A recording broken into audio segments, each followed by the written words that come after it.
স্থগিত এইচএসসি ও সমমান পরীক্ষা আর অনুষ্ঠিত হওয়ার মঙ্গলবার আগস্ট 20 তারিখ বিকেলে ঢাকা শিক্ষা বোর্ডের চেয়ারম্যান অধ্যাপক তপন কুমার সরকার এই তথ্য নিশ্চিত করছি। তিনি হইয়ে স্থগিত তাহা পরীক্ষাগিন নড়বেলে এইচএসসি পরীক্ষার্থী হলর দাবি মানি লই শিক্ষা মন্ত্রণালয় এহতালাই স্থগিত তাহা বিষয়গিনের পরীক্ষা বাতিল ঘোষণা করে ফলাফল কিভাবে নির্ধারণ হইব ইয়ান পরে সিদ্ধান্ত হইব।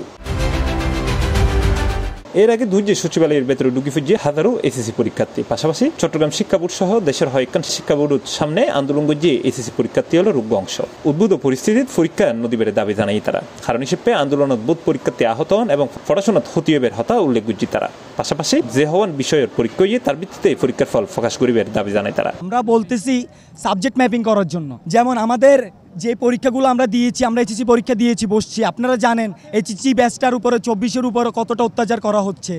বৃষ্টি বন্যার ভিতরে কাউকে দেখেছেন আপনারা নৌকায় করে পরীক্ষা দিতে যায়? আমরা গিয়েছি নৌকা বন্যায় কোমর সমান পানিতে আমরা পরীক্ষা দিতে গেছি। আমাদের অনেক শিক্ষার্থী যারা বৈষম্য বিরোধী ছাত্র আন্দোলনের সাথে জড়িত ছিল তারা অনেকেই নিহত হয়েছে, অনেকেই আহত হয়েছে। ওখানে এত আহত শিক্ষার্থীরা কিভাবে পরীক্ষা দিবে?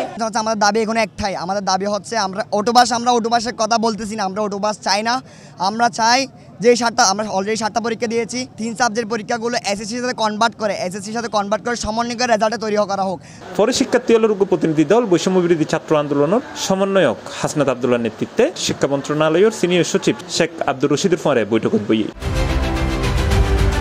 হইরাকি চলতি বছরের এইচএসসি ও সমমান পরীক্ষা শুরু হয় গত জুন 30 তারিখ উত্তর। এরপর 1 জুলাই চাকরির কোটা সংস্কার আন্দোলন শুরু হলেও এর মধ্যে ঢাকা বোর্ডের 7টা পরীক্ষা সহ বিভিন্ন বোর্ডের বেশ কয়েকটি পরীক্ষা সম্পন্ন হয়, কিন্তু কোটা সংস্কার আন্দোলন ক্রমে তীব্রই উড়নে উদ্ভূত পরিস্থিতিত কয়েক দফায় এইচএসসি ও সমমানের পরীক্ষা স্থগিত করা হয় এবং কয়েক দফায় পরীক্ষা ফেসানো হয়। সর্বশেষ শিক্ষা উপদেষ্টা ওয়াহিদুদ্দিন মাহমুদুর সভাপতিত্বে মঙ্গলবার সকালে সচিবালয়তে এক জরুরি সভাত 11 সেপ্টেম্বর পরীক্ষা আরও 2 সপ্তাহ ফেসাবের সিদ্ধান্ত লওয়া হয়। এছাড়া 100 নম্বরের প্রশ্নোত্তর 50 নম্বরের উত্তর দিবের মাধ্যমে অর্থাৎ অর্ধেক প্রশ্ন উত্তরে বাকি বিষয়হীন পরীক্ষা লবের সিদ্ধান্ত হইল ইয়েন পরে বাতিল ইয়ে হন।